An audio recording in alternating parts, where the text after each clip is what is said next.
नमस्कार मैत्रिणींनो, आज आपण बोटनेक ब्लाऊजची पेपर कटिंग बघणार आहोत। तर इथे मी आधीच पाठीमागचा भाग कट करून घेतलेला आहे, तर समोरचा भाग मी इथं कट करायला घेतलेला आहे। तर बघू शकता तुम्ही, आणि पाठीमागच्या भागावरून मी मार्किंग करून घेतलेली आहे समोरच्या भागासाठी।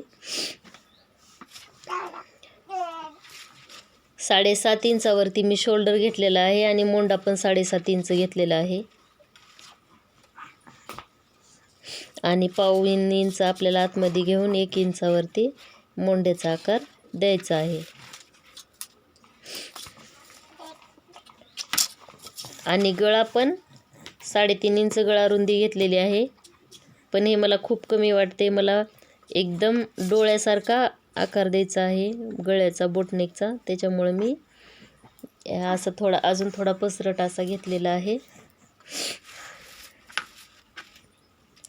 आणि इथं आपण प्रिन्सेस कट ब्लाऊज करणार आहोत। तर इथे बघा 4 इंचावरती मी इथे मार्किंग करून घेतलेली आहे आणि प्रिन्सेस कटचा आकार देणार आहे।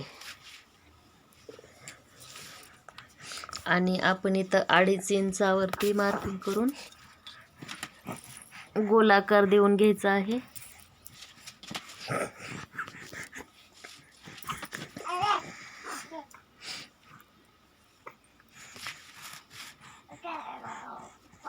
एकदम व्यवस्थित आकार आला पाहिजे। बघू शकता तुम्ही इथं किती सुंदर आकार आलेला आहे। आणि आपल्याला इकडं 2 इंच वाढवून घ्यायचं आहे।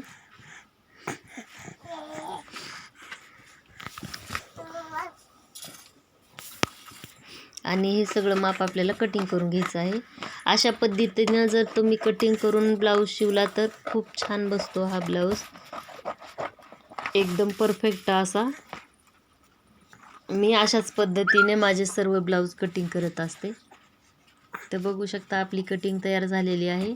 चला तर मग हे आता आपण डायरेक्ट पिसावरती माप टाकूया।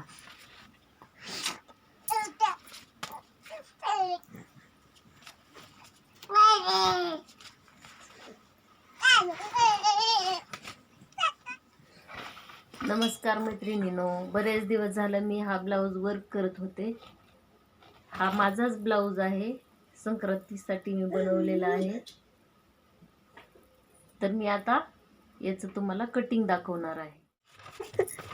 आता हे सर्व माप आपल्याला अस्तरवर टाकून मार्किंग करून घ्यायची आहे। आधी तर सगळ्यात पाठीमागचा भाग हे अशा पद्धतीने आपल्याला मार्किंग करायची आहे।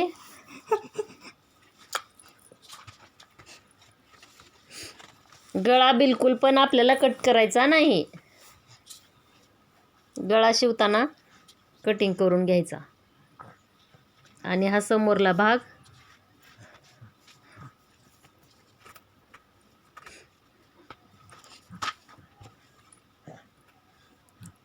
आणि बाहीचं माप मी नंतर टाकणार आहे, ब्लाऊज शिवायला घेतल्याच्या नंतर।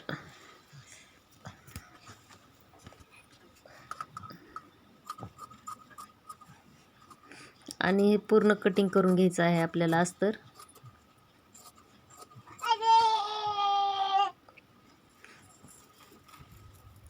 आणि आपण इथं वर्क केलेला पीस घेत आहोत कट करायला। बरोबर सेंटरला आपल्याला घडी घालून कट करून घ्यायचं आहे। आणि अशाच पद्धतीनं आपल्याला सर्व माप पीसवर टाकून आरीवर केलेला पीस एक्स्ट्रा अस्तरच्या पीसपेक्षा आपल्याला कटिंग करून घ्यायचं आहे अर्धा इंच। चला तर मग पुढच्या व्हिडिओमध्ये आपण